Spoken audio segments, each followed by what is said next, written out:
वंदे मातरम कर्मचारी साथियों, आज मैं आपके लिए एक महत्वपूर्ण राज्य सरकार की एक जो नोटिफिकेशन आया है आरजीएसएस के संबंध में, उसके संबंध में आपको जानकारी दूंगा। क्या नोटिफिकेशन है और सभी जो भी कार्मिक जो राज्य कर्मचारी है उनके लिए महत्वपूर्ण नोटिस है, तो इसलिए एक बार आप उसको ध्यान से थोड़ा वीडियो को देखें। तो आज दिनांक 20/1/2023 यानी आज ही एक नोटिफिकेशन जारी हुआ है। कार्यालय परियोजना निदेशक राजस्थान राज्य सरकार स्वास्थ्य सेवा राज्य बीमा और प्रावधायी निधि विभाग की तरफ से, SIPF GPF जो भी विभाग है उसकी तरफ से नोटिफिकेशन का जो विषय है कि राज्य कर्मचारियों के आरजीएसएस में अंशदान के संबंध में। अब इसमें जो वित्त विभाग का जो आदेश क्रमांक है उसका हवाला दे और इसका स्पष्टीकरण देते हुए ये नोटिफिकेशन जारी किया गया है। बहुत ही महत्वपूर्ण नोटिफिकेशन है और आपके भी अगर इस नोटिफिकेशन के अनुसार कहीं कोई कमी रह गई है तो आप भी जल्दी इसका सुधार करें, वरना इसमें आगे लिखा हुआ है कि आपका जो भी कार्ड है वो ब्लॉक कर दिया जाएगा और इसके अभाव में आप कोई भी लाभ नहीं ले पाएंगे। तो पूरी मैं आपको जानकारी दूंगा, उदाहरण के सहित आपको बताऊंगा कि किस तरीके से आपको क्या ध्यान रखना है। तो जैसे यहाँ लिखा हुआ है कि माननीय मुख्यमंत्री महोदय की बजट घोषणा 2022 की अनुपालना में 1/4/2022 से पुरानी पेंशन योजना OPS लागू होने के पश्चात राजस्थान सरकार स्वास्थ्य योजना RGHS के अंतर्गत 1/1/2004 और उसके पश्चात जो भी नियुक्त कार्मिक है को भी 1/1/2004 से पूर्व नियुक्त कार्मिकों के समान कैशलेस चिकित्सा सुविधा प्रदान की जा रही है। और इस संबंध में वित्त बीमा विभाग का आदेश क्रमांक F5FD जो इंश्योरेंस 2020 जयपुर दिनांक 19/4/2022 द्वारा, ये 19/4/2022 का आदेश क्या है ये भी मैं आपको बता दूंगा, द्वारा राज्य कर्मियों का आरजीएसएस में अंशदान निर्धारित किया गया है। और ये प्राय देखने में आया है कि आरण वितरण अधिकारियों द्वारा उक्त आदेश के में निर्धारित स्लैब के अनुसार जो भी कटौती है वो नहीं की जा रही है, जो कि राज्य सरकार के आदेशों की अवहेलना है। अब आपको क्या ध्यान रखना है, किस तरीके से कटौती करनी थी, और अगर आपके भी कटौती उसके अनुसार नहीं हुई है, कम हुई है, तो ये कार्मिक और डीडीओ दोनों की जिम्मेदारी है कि वो इसको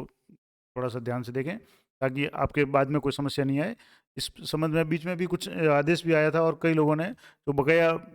आरजेएस की कटौती है वो की भी थी, लेकिन अब ये जो लेटेस्ट आदेश है उसमें लिखा हुआ है कि वित्त विभाग बीमा के स्पष्टीकरण दिनांक 20/7/2021 से स्पष्ट है कि कार्मिक के परिवीक्षा काल में अंशदान की कटौती नियत वेतनमान के स्थान पर मूल वेतन पर नियुक्ति हुई है कि निर्धारित स्लैब के अनुसार की जानी है। सबसे महत्वपूर्ण बात और ध्यान रखने वाली बात उन कार्मिकों के लिए है तो या तो अभी प्रोबेशन में है या कुछ समय पूर्व ही जिनका प्रोबेशन पूरा हुआ है, वो जरूर अपने GF55 निकाल करके उसको देख लें कि उनकी जो कटौती है वो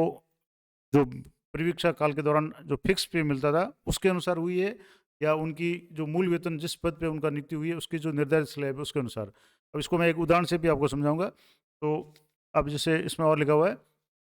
समस्त आहरण और वितरण अधिकारी अपने अधीन नियमित और परिवीक्षाधीन राज्य कर्मियों की वेतन श्रृंखला स्लैब के अनुसार वेतन से प्रतिमाह अंशदान की कटौती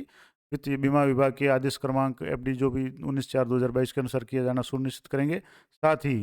एक तो अभी भी जिसके भी कटौती सही नहीं है तो उनको कटौती इस नियम के अनुसार करनी है, जो 19/4/2022 का जो भी आदेश आया हुआ है उसके अनुसार। दूसरा, अगर जिन कार्मिकों के पूर्व अंशदान की कटौती नियमानुसार नहीं हुई है, यानी कटौती अगर कम हुई है और उनकी बकाया अंशदान राशि एरियर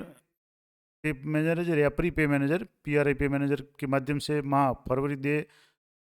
मार्च 2023 के वेतन के साथ में जमा कराना सुनिश्चित करें। यानी कि अभी जैसे जनवरी के बिल एलोकेट हो गए तो फरवरी के बिल में अनिवार्य रूप से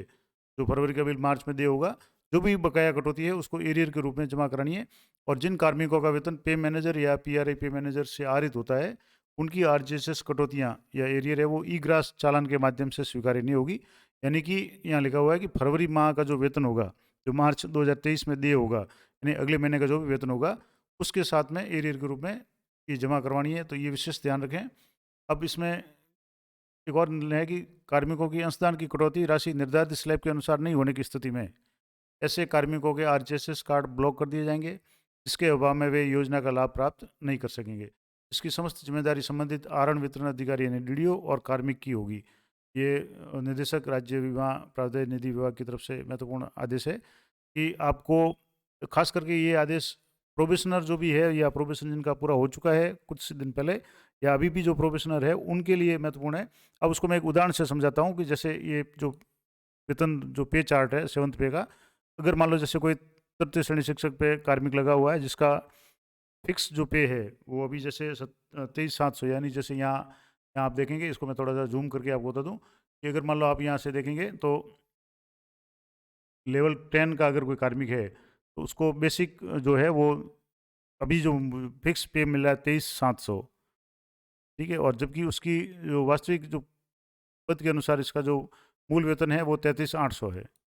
अब आपको क्या ध्यान रखना है, इसमें जो आदेश है उसमें भी दिया हुआ है कि ये जो मैंने कहा था कि मैं आपको आदेश भी बताऊंगा, तो ये जो आदेश है 19 अप्रैल 2022 का, तो इसको मैं थोड़ा जूम करके आपको बता देता हूँ कि ये क्या आदेश है और इसमें क्या क्या स्लैब दी हुई है। जैसे ये आदेश है तो इसमें यहाँ से देखेंगे आप, तो employees drawing basic pay in the pay matrix up to 18,000 यानी 18,000 तक जिसकी भी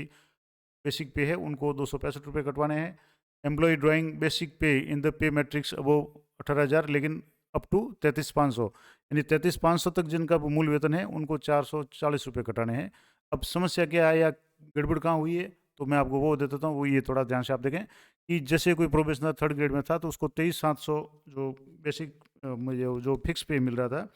23,700 के हिसाब से कुछ लोगों ने, जैसे कुछ डीडीओ या कार्मिकों ने इस स्लैब में अपने आप को मानते हुए 33 जैसे 500 है तो उसमें 23,700 इसमें शामिल हो गया, बीच के आ गया 18 से 33 के बीच में, तो उनकी कटौती है वो 440 रुपये के हिसाब से कर दी है। जबकि उनकी कटौती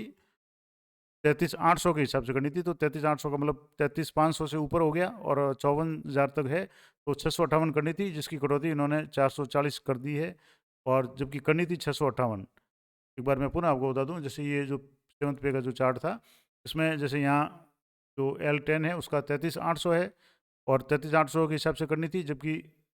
इसको बेसिक जो ये 23,700 अभी मिल रहे हैं उसके हिसाब से 23,700 के हिसाब से इन्होंने जो भी कटौती की है वो 440 की है, जबकि कटौती उनकी होनी चाहिए थी 658।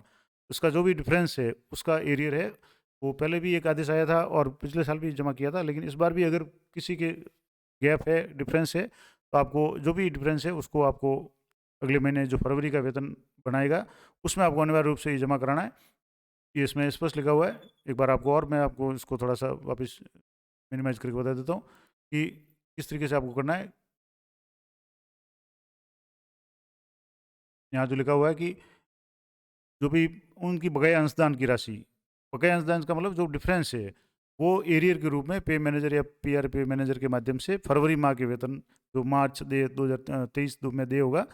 के साथ में जमा कराना है, और ई ग्रास वगैरह से नहीं कराना है।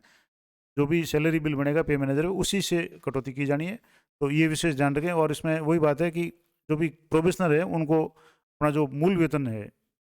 जो फिक्स पे मिल रहा है उस वो नहीं, मूल वेतन जो भी है उसके अनुसार उनको, अब जैसे एक और मैं उदाहरण आपको दे दूं, जैसे मान लो ये तो जैसे L10 की बात आ गई थी। अब जैसे मान लो कोई कार्मिक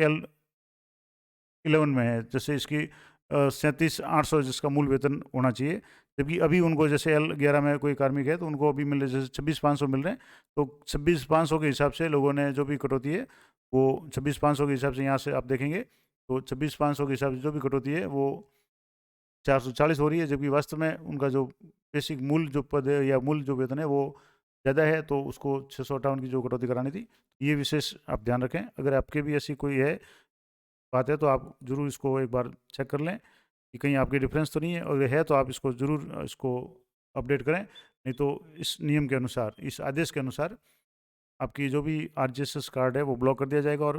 कोई भी योजना का आप आरजीएसएस के संबंधित जो भी योजना है उसका आप लाभ है वो नहीं ले पाएंगे। तो ये महत्वपूर्ण जानकारी थी, आशा करता हूँ आपके लिए उपयोगी रहेगी।